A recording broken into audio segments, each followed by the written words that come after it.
Esteemed colleagues, ladies and gentlemen, it is indeed a pleasure to join you at the World's Government Summit. I wish I could be there in person, but my schedule made that impossible. I was just elected a few hours ago to another 5 years as General Chairman of my political party. My compliments to the organizers for their excellent work in convening this summit. Now, more than ever, the world needs platforms where leaders can share ideas and shape global events. We are at a delicate moment in history. The international landscape is evolving rapidly, marked by instability and economic protectionism. If we do not act wisely, these changes may spiral out of control. This is a time to be active architects of a future guided by peace, justice, and mutual respect. Nations, regardless of size, must uphold these principles and shield the world from unchecked conflict, whether in Ukraine, Gaza, or in other emerging crises in Africa, such as the East Congo. I once called for an immediate ceasefire in Ukraine 2 years ago, not as capitulation of one side, but as a plea for dialogue over escalation. The ongoing toll confirms that no military solution secures lasting peace. Gaza remains a profound tragedy. While a ceasefire is in place, hopes and prayers alone are insufficient. We must ensure peace prevails. Gaza has suffered enough. It is time to rebuild homes, reopen schools, and restore normalcy. Indonesia supports sincere efforts towards a just and lasting resolution anchored in a two-state solution.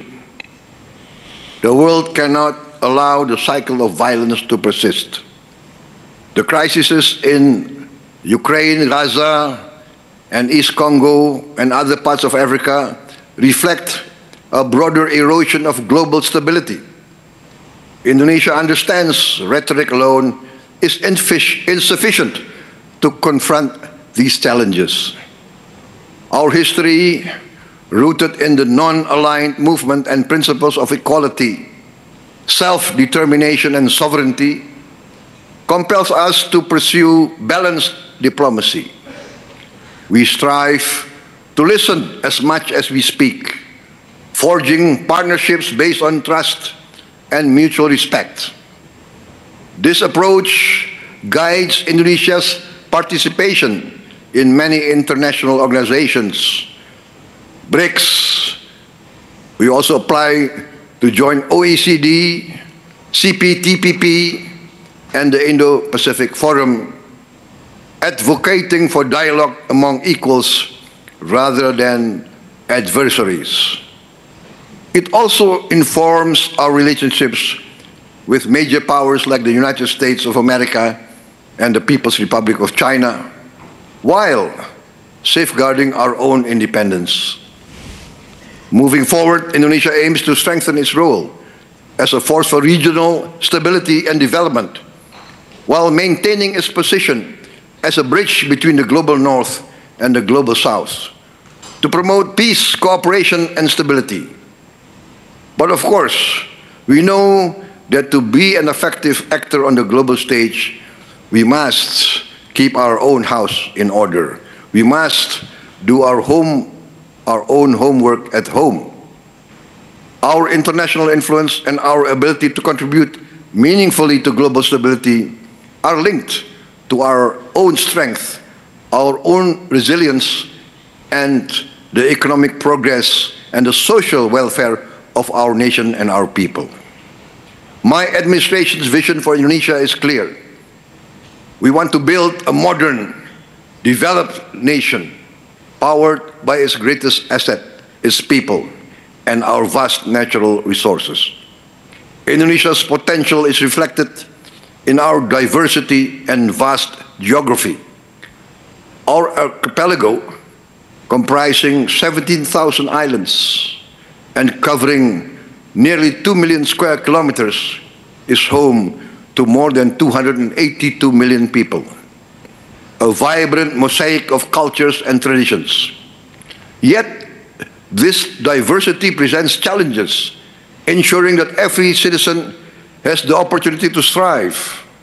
Our mission is to create an environment where every Indonesian citizen can access quality education, healthcare, and economic opportunities. One of our key achievements in the first 100 days of my administration has been the establishment of a fully functioning government based on talent and meritocracy. Many skilled Indonesians who had built their careers abroad are returning to serve our nation. This success was greatly aided by the smooth transition ensured by my esteemed predecessor, President Joko Widodo, to whom I extend my sincere gratitude for our long and fruitful cooperation. Among our transformative initiatives is the free nutritious meal program. Providing a nutritious meal each day might seem modest, yet when implemented across hundreds of thousands of schools, 330,000 to be exact, from remote villages to vibrant urban centers, it becomes a significant investment in our future. Our aim for this program is to cover more than 85 million children and pregnant women in Indonesia. Also, our initiative is to offer free health checks for all Indonesians. This is to promote preventive care and early detection of health issues, fostering a healthier and more productive society, and saving a lot of money. Infrastructure development, too, has been a cornerstone of our vision.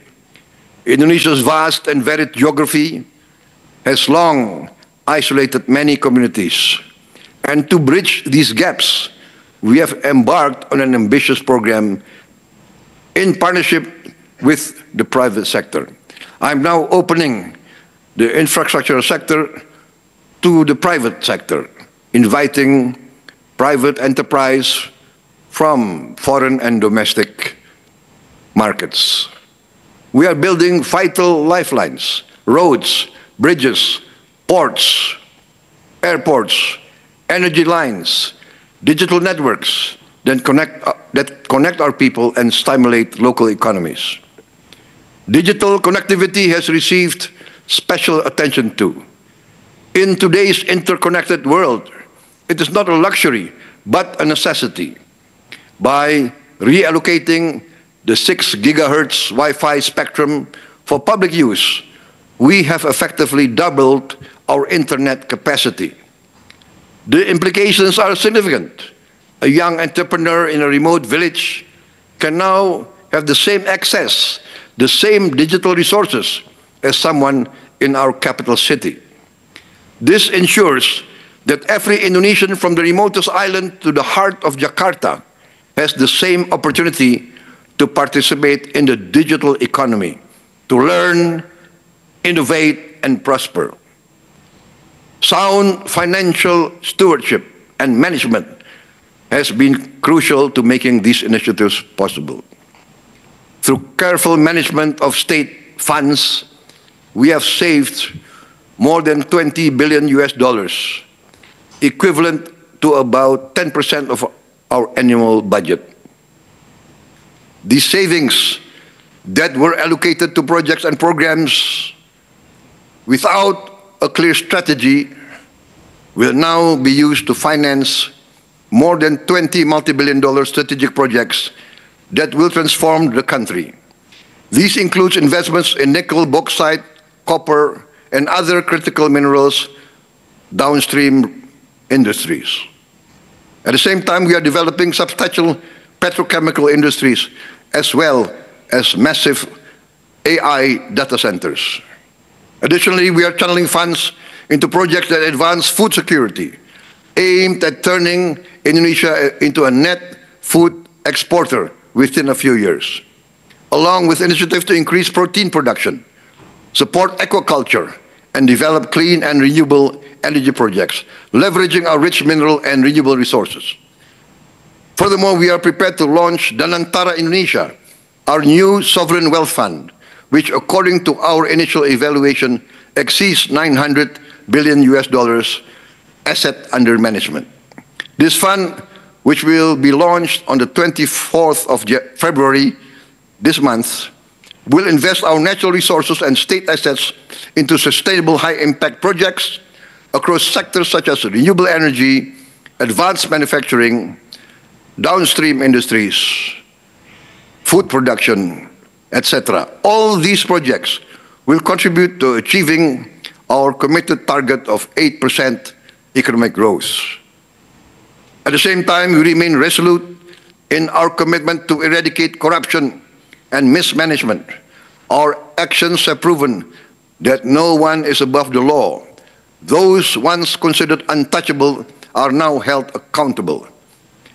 As we drive these transformative projects, we remain mindful of the challenges facing ordinary Indonesians. Like many countries, we have grappled with inflation and rising living costs, particularly in the aftermath of the COVID-19 pandemic and the wars in Ukraine and Gaza.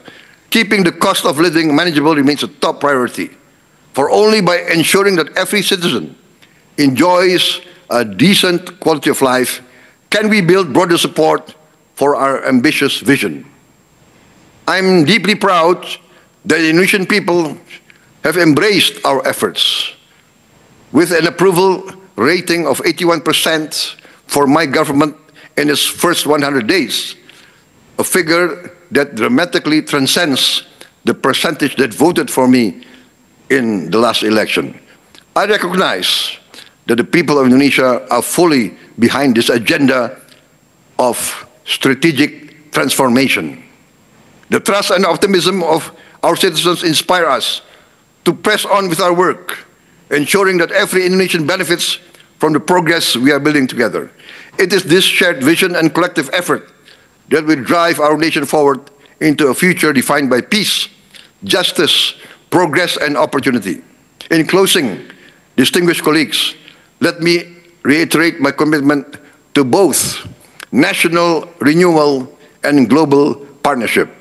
Our investment in people, infrastructure, digital innovation, downstream industries, and prudent financial management all have one objective: building a resilient, progressive future for Indonesia, one that will enable us to play a key role on the world stage. I trust together we will reaffirm our dedication to a global order that upholds the dignity and potential of every nation. Thank you for your attention, and I look forward to our continued dialogue and collaboration as we shape a future that reflects our shared aspirations. Thank you. Tak sempat baca berita? Dengarkan saja.